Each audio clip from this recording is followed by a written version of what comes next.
So, at over 7.4 billion people in the world, what have some countries begun to do? Well, China actually took this to the extreme. They had a huge population, and China still is really overpopulated in the area of the size of Saskatchewan. They have their entire nation in there. Multiple generations lived together in China.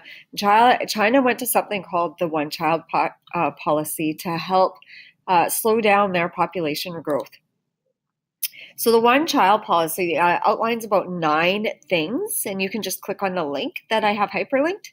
It tells us who it was brought in by, and that it actually doesn't apply to everyone. It depended on where you were living, and that's important to remember. So it really applied to people just living in the urban areas and not rural areas. People who were living in rural areas could have more than one child because they weren't overpopulating that area of China. As well as the couple's first child was disabled or born overseas, they could keep that child and have one more. This is actually a really interesting article that I honestly found posted on Facebook. So give a quick read through it. But we're going to together watch some BBC News short clips together about China's one-child policy explained.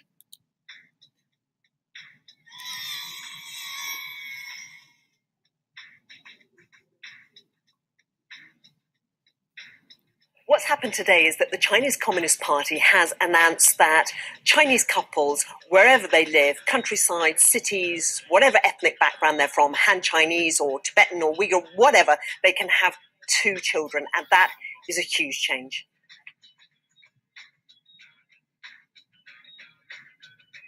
Before today's change, the rules were really complicated, but to simplify, if you lived in a Chinese city, and that's now the majority of Chinese people, you could only have 1 child. If you lived in the countryside, you might be allowed a second if your first was a girl.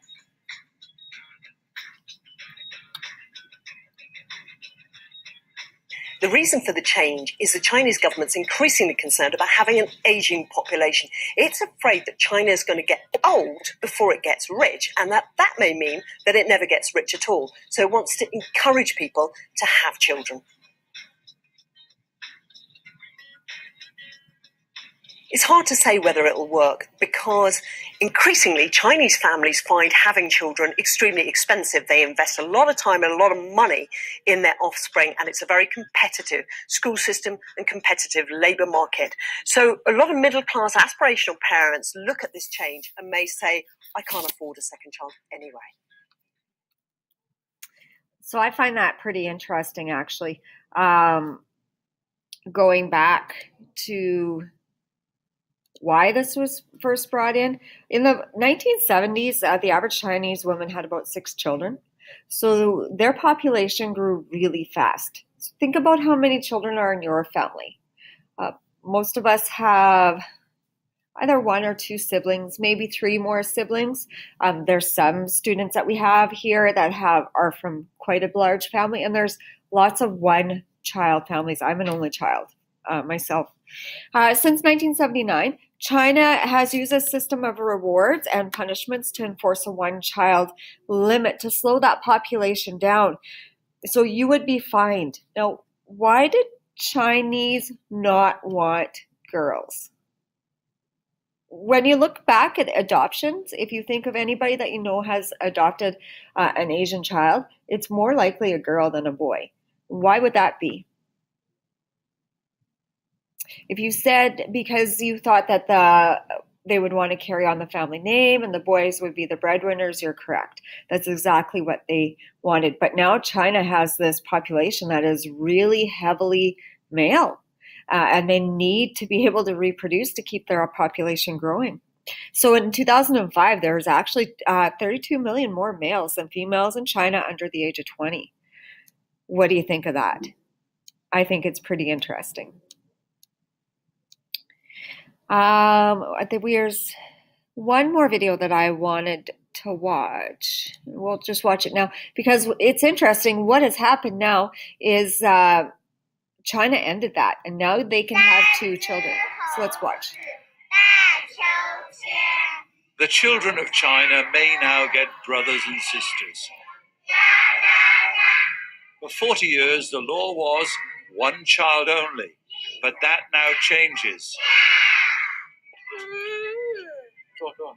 But the pain of the past policy is still bitterly felt. This mother was snatched at home by local officials and forced to be sterilized. More than 20 people came to my home.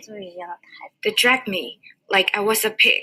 They took me to a population control center. I resisted, but they told me the sterilization had to happen that day. It's still terrifying to think about what happened.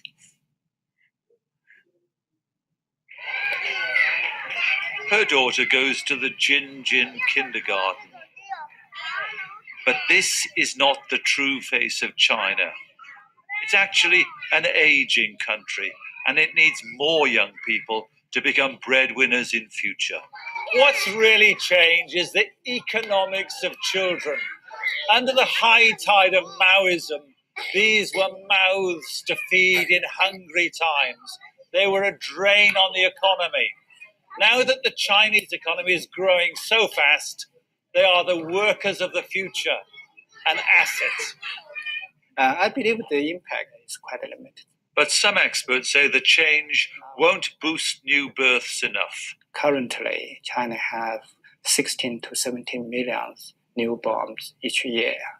The new policy is going to increase that number by 3 to 5 million. But right after peak year, the 2017, I think the number of newborns is going down sharply. This is affluent modern China. Mothers and babies in the pool together. Do mothers now want a second child? Because me and my husband are single kids and family, and we want our kids to have the experience having brother or sisters. Ready, go. These swimming babies will surely become strong and skilled workers.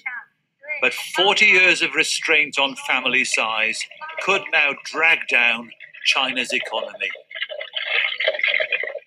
Stephen Evans, BBC News, Beijing. So I'm going to leave you with one question to think about with this topic. I want you to decide, is it ethical for governments to limit or to encourage population growth? I'm going to ask you to actually I'm going to put this up in discussion. I'd like you to post your thoughts on it. It doesn't have to be long, but it actually has to be backed with data.